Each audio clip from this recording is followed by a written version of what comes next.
예수 믿는 하나님의 자녀들은 선한 야망을 가져야 합니다.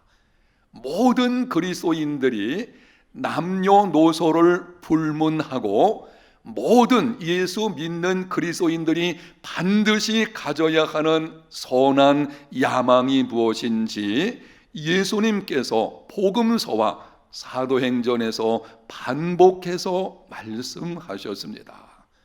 예수님이 우리에게 주신 그 말씀을 여러분에게 읽어 드릴 때에 반복되는 말씀이 무엇인지를 한번 찾아보시면 좋겠습니다.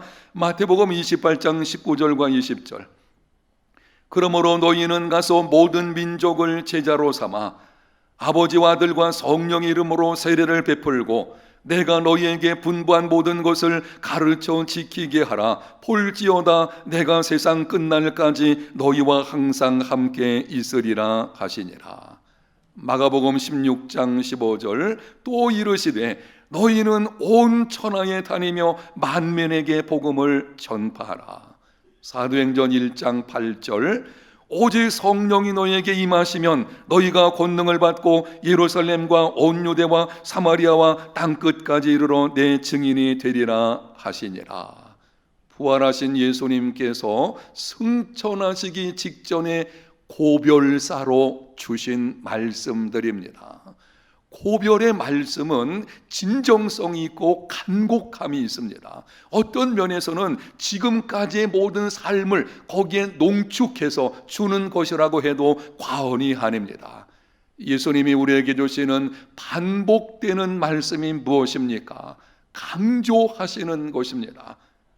모든 민족, 온 천하에 만민에게 땅끝까지 모든 그리스도인은 모든 민족의 온 천하에 만민에게 땅끝까지 하나님의 나라가 이루어지기를 소망하는 야망이 있어야 합니다. 이를 위해서는 세계를 품은 그리스도인이 되어야 합니다. 세상적인 그리스도인이 아니고 세계적인 그리스도인이 되어야 합니다. 세상의 타락한 문화와 함께하는 세상적인 그리스도인, 그런 삶이 되어서는 안 될 것이고 이제는 세계를 가슴에 품는 이런 그리스도인이 되어야 합니다. 모든 민족의 온 천하에 하나님 나라가 이루어지기를 소망하는 사람, 세계를 가슴에 품은 그리스도인이 되려면 어떻게 해야 합니까? 오늘 본문에 등장하는 요나의 경우에서 한 가지만 말씀드리겠습니다. 지역적 민족적인 편협함을 버리라. 세계를 품은 그리스도인이 되려면 지역적이고 민족적인 편협함을 버려야 합니다. 내 가정, 내 교회, 내 나라, 내 민족만으로 국한되어지는 편협함, 그것을 내려놓아야 합니다. 오늘 본문 앞부분에 보게 되면 요나가 하나님의 말씀에 순종하여 니느웨에 가서 외쳤습니다. 40일이 지나면 니느웨가 무너지리라. 그러자 역사상 전례가 없는 사건이 일어났습니다. 니느웨 성읍에 살고 있는 백성들이 남녀노소 빈부귀천 막론하고 금식하고 통회하며 하나님께 돌아오는 회개의 역사가 일어났습니다. 대제국의 수도가 한 사람의 하룻길 선교를 통해서 통회하며 하나님께로 돌아오는 사건, 기독교 역사에서 전무후무한 것입니다. 그것을 보고 요나의 반응이 어떠했는지 오늘 본문 1절과 3절에 말씀을 합니다. 1절입니다. 요나가 매우 싫어하고 성내며. 3절입니다. 여호와께 원하건대 이제 내 생명을 거두어 가소서. 사는 것보다 죽는 것이 내게 나음이니이다 하니.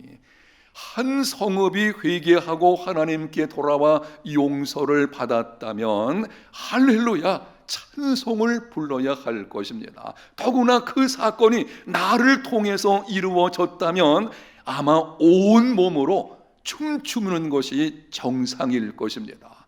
그런데 요나는 매우 싫어하고 성내며 심지어는 하나님을 위협하는 태도를 갖습니다. 하나님, 차라리 내 생명을 거두어 가는 것이 좋겠습니다. 요나가 그렇게 한 이유를 오늘 본문 2절에 보게 되면 하나님께 기도로 고합니다. 여호와께 기도하여 이르되 여호와여, 내가 고국에 있을 때에 이루하겠다고 말씀하지 아니하였나이까? 그러므로 내가 빨리 다시스로 도망하여 싸우니 주께서는 은혜로우시며 자비로우시며 노하기를 더디하시며 이내가 그 시사 뜻을 돌이켜 재앙을 내리지 아니하시는 하나님이신 줄을 내가 알았음이니이다. 이렇게 말하는 것입니다. 하나님, 내가 그럴 줄 알았습니다. 나로 하여금 니느웨 성읍에 가서 심판을 위치라고 말씀하셨지만 하나님은 은혜로우시고 자비로우신 분이시기 때문에 그것을 통해서 그 성을 회개하게 하여 용서하실 줄 내가 알았습니다.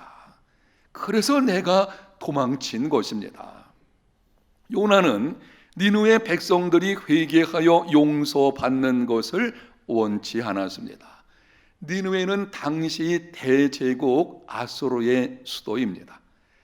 아수르는 이스라엘과 적대국입니다. 실제로 그동안 여러 번에 걸쳐서 아수르가 이스라엘을 위협한 것을 보게 됩니다. 그렇다면 아수르가 멸망을 해야만 이스라엘이 부흥을 갖게 될 것입니다. 그런데 하나님께서는 요나에게 적대국 수도에 가서 심판을 선포하라고 말씀을 하십니다. 회개할 기회를 주시고 회개하면 용서하시려는 것입니다. 요나는 그것을 받아들일 수가 없었습니다. 왜냐하면 요나는 하나님은 이스라엘 민족만의 하나님이시며 이스라엘 민족만이 하나님의 자비와 긍휼을 받을 수 있는 자격이 있다고 생각하는 지역적이고 편협한, 아주 편협한, 민족적으로도 편협한 생각을 가지고 있는 사람이었기 때문입니다. 여러분, 하나님은 세계적인 분이십니다. 하나님은 이스라엘 민족만의 하나님이 아니십니다. 일찍이 하나님께서 아브라함을 부르실 때에 창세기 12장에 보게 되면 이렇게 말씀하셨습니다. 내가 너로 큰 민족을 이루고 내게 복을 주어 내 이름을 창대하게 하리니 너는 복이 될지라. 너를 축복하는 자에게는 내가 복을 내리고 너를 저주하는 자에게는 내가 저주하리니 땅의 모든 족속이 너로 말미암아 복을 얻을 것이라 하신지라.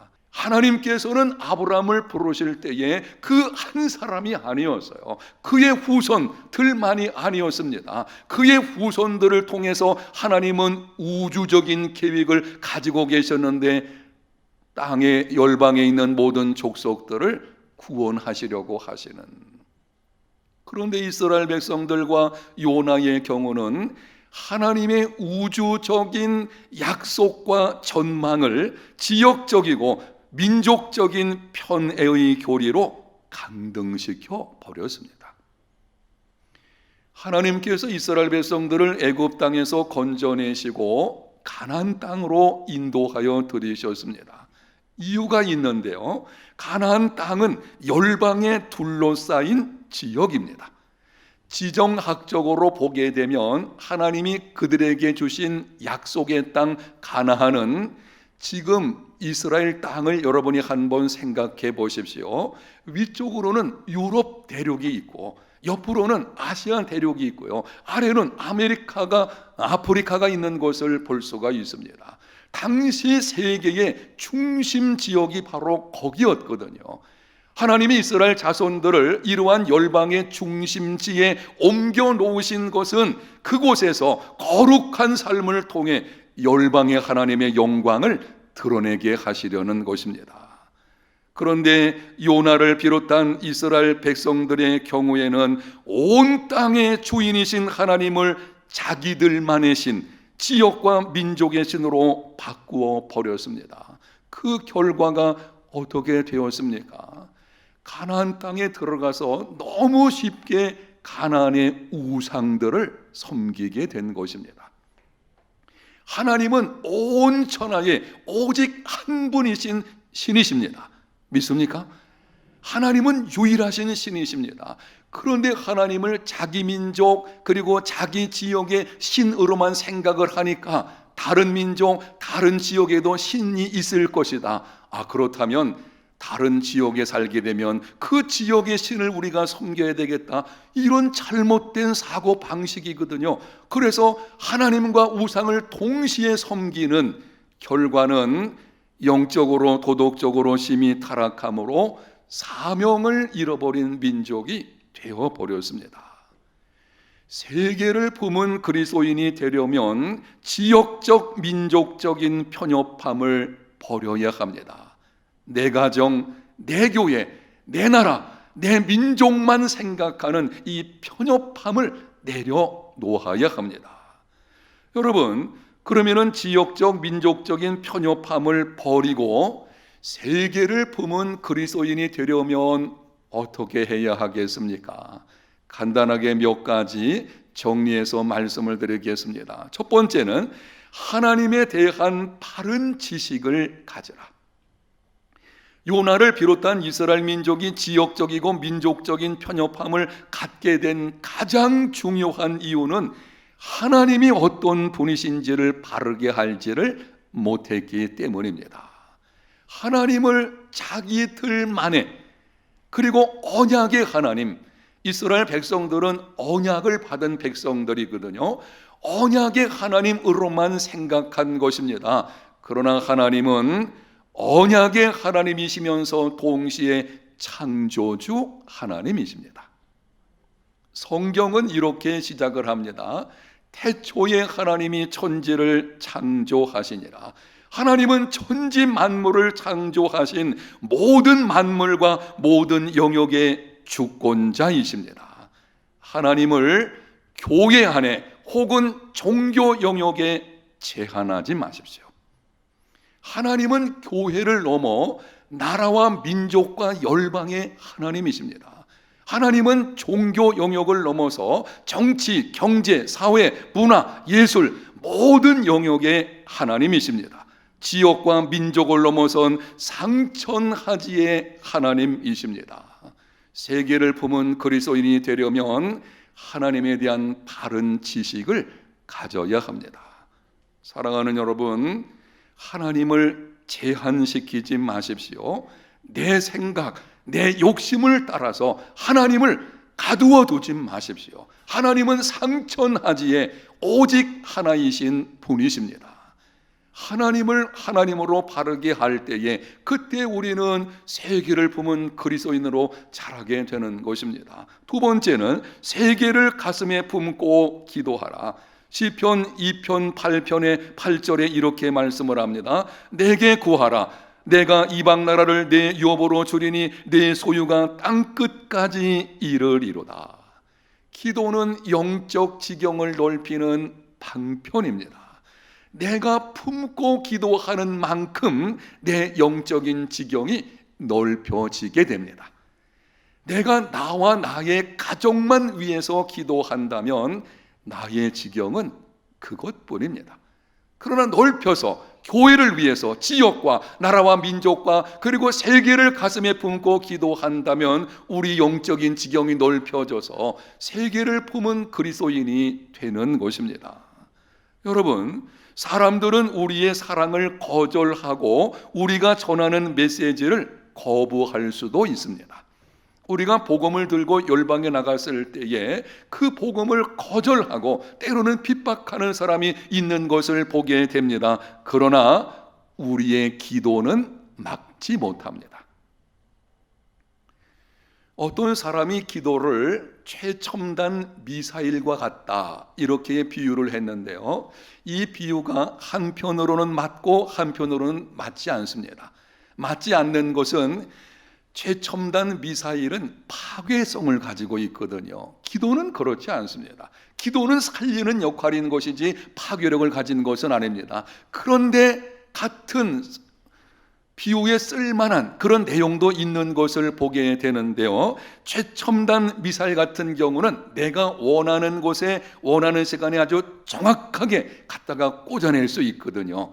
기도는 내가 원하는 장소, 원하는 사람에게 원하는 것을 원하는 때에 보낼 수 있습니다. 어느 누구도 어떤 상황도 나의 기도를 막을 수 없습니다. 하나님 앞에 우리가 이곳에서 기도하게 되면 바로 내가 기도하는 그것이, 여러분이 선교지 한 곳을 위해서 기도한다면 지금 이 시간 바로 그 기도가 그 장소, 그 선교사에게 그대로 임하게 되는 줄로 믿습니다. 바로 그게 기도의 능력입니다. 모든 민족이 하나님께 돌아오도록 기도하십시오. 우리 교회에서 파송한 선교사들, 그리고 협력한 선교사들, 여러분이 이름을 불러가면서 한번 기도하십시오. 기도하는 만큼 영적인 지경이 넓혀지게 됩니다. 세계를 가슴에 품고 기도하면 나도 모르는 사이에 내가 세계적인 그리스도인이 되는 것입니다. 세 번째는 다른 나라로 단기 선교를 떠나라. 세계를 품은 그리스도인이 되는 가장 좋은 방법은 다른 나라로 단기 선교를 떠나서 다른 문화를 경험하는 것입니다. 제가 해외를 처음 나간 것은 약 27년 전에 성지순례를 다녀온 것입니다. 전에 섬겼던 교회에서 그 교회 20주년을 맞아가지고 정책을 세웠습니다. 모든 교육자들을 성지순례 한번 보내주자. 제가 부임한 그 해에 바로 그런 일이 있어서 제가 성지순례를 다녀오게 되었는데요. 첫 번 해외여행을 성지순례 다녀오는 복을 제가 받은 사람입니다. 성지순례 다녀온 이후에 제게 변화가 있게 되었는데요. 두 가지만 말씀을 드리면, 한 가지는 성경 배경에 관해서 더 깊이 알게 된 것입니다. 그냥 읽었던 성경이 성경 바로 그 성지에 가서 확인하고 그 모든 여러 가지 것들을 보게 되어지니 아주 분명한 지식을 갖게 된 것, 그것이고요. 다른 한 가지는 안목이 열리게 된 것입니다. 제가 다녀온 이후에 이런 생각이 들어서요. 내가 좀 더 일찍 세계 다른 여러 나라를 다녀왔다면 좋았을 것인데, 나가서 본 만큼 안목이 열리게 됩니다. 우리의 안목이 이제는 세계적인 안목으로 바뀌어져야 되는데요. 내가 들어서 아는 것도 있지만 더 좋은 것은 직접 다른 나라에 가서 단기 선교를 통해 여러분이 경험하는 것입니다. 코로나19로 인해서 지금 교회에서는 단기 선교를 가지 못하고 있습니다. 지난 2년간 그랬고 금년에도 어려울 것입니다. 그러나 내년에는 코로나가 종식될 것으로 보아 내년에는 여러 단기 선교 팀들을 교회에서 만들게 될 것이고 나가게 될 것입니다. 여러분이 신청하십시오. 소문으로 얻은 지식과 경험을 통해 얻은 지식은 엄청난 차이가 있습니다. 네 번째는 선교 사역의 후원금을 드림으로 선교사들과 동역하라. 재물이 있는 곳에 마음이 있습니다. 예수님께서 말씀하셨습니다. 내 보물이 있는 곳에 내 마음도 있느니라. 내가 누군가를 위해서 혹은 어떤 지역, 어떤 나라를 위해서 후원금을 드리게 되면 내 마음이 어느 순간 바로 그 사람, 그곳에 있게 되는 것을 발견하게 됩니다. 사람은 그렇게 되어져 있어요. 사람은 누구나가 재물을 아주 소중하게 생각을 하거든요. 그래서 내가 가지고 있는 재물, 그 돈을 내가 어디에 쓰느냐 하는 것이 내 마음이 거기에 따라가게 되어지는 것입니다. 여러분이 선교 사역에 후원금을 드리게 된다면 바로 내 마음이 그 선교지에 가게 되는 것이고, 그래서 세계적인 그리스도인으로 바뀌어지게 되는 것입니다. 선교 사역에 드리는 후원금은 그곳으로 파송을 받은 선교사들과 동역하는 것이기도 합니다. 어떤 사람이 죽어서 천국에 가게 되었습니다. 천국 문을 열고 들어갔더니 한 사람이 달려와서는 말하기를 형제여 반갑습니다. 감사합니다. 아니 나는 당신을 알지 못하는데 왜 이렇게 반갑게 맞아주는 것입니까? 그 사람이 말을 하기를 당신이 오래전에 아프리카 선교를 위해서 헌금을 드린 적이 있지요. 네, 내가 그때에 드린 적이 있습니다. 당신이 드린 선교 헌금을 가지고 어떤 선교사님이 내가 살고 있는 아프리카 케냐로 파송을 받게 되었고 그 지역에 있는 내가 선교사를 통해서 복음을 듣고 예수님을 믿어 천국에 오게 된 것입니다. 당신의 도움을 통해서 내가 천국에 오게 되었으니 어찌 감사하지 않을 수가 있겠습니까? 선교 사역에 드리는 후원금 결코 헛되지 않습니다. 윌리엄 제임스라는 사람이 이렇게 말했습니다. 우리의 삶을 가장 잘 사용하는 방법은 삶보다 더 오래 남을 수 있는 일에 사용하는 것이다. 여러분의 기억을 돕기 위해서 영상에 있는 말씀을 한 목소리로 한번 읽겠습니다. 우리의 삶을 가장 잘 사용하는 방법은 삶보다 더 오래 남을 수 있는 일에 사용하는 것이다. 우리의 삶보다 더 오래 남는 것이 무엇입니까? 지금 내가 가지고 있는 재물들, 나의 모든 소유물은 하나님께서 부르시면 다 내려놓고 가는 것뿐입니다. 빈손으로 왔다가 빈손으로 가는 것이 인생입니다. 우리가 많은 재물을 지금 가지고 있다고 해서 그것이 실제 나의 것은 아니죠. 하나님이 오늘 밤이라도 우리를 부르신다면 다 내려놔야 되는 것이고 그것은 다른 사람의 것이 될 것입니다. 그렇다면 우리의 삶보다 더 오래 남는 것은 무엇입니까? 사람을 살리고 사람을 키우고 사람을 세우는 생명사역에 드리는 것입니다. 생명사역에 헌신하게 되면 생명의 사역, 이 복음사역, 특별히 선교사역에 나의 것을 내어드리게 되면 금생과 내생에 복을 받게 됩니다. 금생에 내 인생이 의미 있는 인생이 됩니다. 내생에서는 장차 주님 오시는 그날에 영원한 상급을 받게 될 것입니다. 한 걸음 나아가서는 내가 드린 그 헌신을 통해서 어떤 사람이 구원받게 될 것이고 그 구원받은 사람이 또 다른 사람을 구원하는 위대한 생명의 역사가 일어나게 되는 것입니다. 한 사람이 예수님을 믿어서 구원받으면요, 그 사람만 변화되는 것이 아니에요. 그 사람을 통해서 가정이 변화되고 그 사람이 속한 지역 사회가 변화될 수 있을 것이고 나라와 민족이 변화되어지는 놀라운 일도 일어나게 되는 것입니다. 질문하겠습니다. 여러분이 하나님의 부름을 받아서 만약에요, 이 다음에 하나님의 부름을 받아서 천국에 갔을 때에 누군가 찾아와서 말하기를 참 감사합니다.